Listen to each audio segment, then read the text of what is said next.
Hi there. I'm Colleen, and today I want to talk to you, parents, about, excuse me, cultivating creativity in your children and how you don't necessarily need toys or expensive toys or educational programs to do that. And I was reminded of that the other day because I was visiting my 2.5-year-old granddaughter, and we were out on the lawn, and we didn't have any toys out there. We were getting ready to go somewhere, and we had a little bit of time. And I just went with her and we started picking clover. I said, hey, look at these. So we were looking at little clovers, and then, we picked a couple.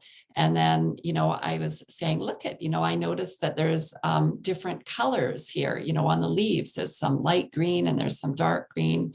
And so I was thinking about making this video this morning, and I actually brought a couple of things in from my walk as well to just illustrate. So I have some horsetail here, which is growing abundantly in our yard. It's quite wet. And some of the things that I love to do and maybe I should explain what it actually does for your kids first. When you're pointing out or asking them to notice is even better, but you might have to role model it first. When you're noticing or inviting them to notice with you some of the details of what they're seeing, or here I have a dandelion, it might be details of what they're feeling. Does it feel soft on your face? When you're pointing those things out and just kind of playing with them in that regard, it's actually bringing them into their body and into their senses. It's inviting them to notice, the details of what they're seeing. Like, gee, I see on these little, I don't know if you call these fronds on the horsetail, there's little bumps and they're a lighter color, And I noticed that there's kind of an interesting brown color here that kind of goes in circles, So starting to notice some of the details is really, it helps them to connect to and appreciate nature. And just the noticing of the details, I mean, that's what artists do, right? That's why artists can